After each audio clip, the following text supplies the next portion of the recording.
Somewhere in Ireland, there's a leprechaun shaking his head and stomping his feet at what I'm about to do with these four-leaf clovers. Oh my god. In case we haven't met yet, my name is Elizabeth. I make and sell custom and unique resin jewelry on my website, calicounicorn.com.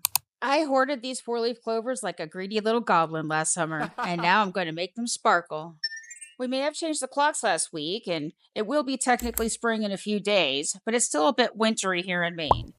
Which I know probably means nothing to you, but to me it means I don't have to work as hard here to keep the resin from running off the leaves, since it's still a bit nippy in my studio, at least until the heat gets cranked up. Yes! Now, some people might like to let their resin do its thing naturally, but I like to micromanage my glitter because who doesn't want to control and preserve their good luck? Am I right? Loser. Yeah, I know. Mother Nature is already beautiful as is. Yes! But if she had access to resin and glitter like I do, What? you know she'd be using it too. Besides, a little extra sparkle never hurt anyone. Except for maybe that leprechaun stomping around over there. Ouch! I can practically hear that leprechaun right now. But for feck's sakes, not more glitter. Stop! That poor little leprechaun shaking his tiny fist like, that's not what four-leaf clovers are meant for. No! Listen, man, they're my clovers now. What? If I want to drown them in glitter and resin, that's between me and my questionable life choices.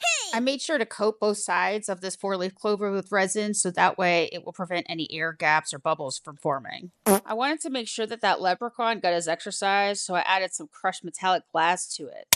Now that my studio is about 33% glitter and the pendants are done, someone might need to go check on that leprechaun to see if he's alright. Which one do you like best?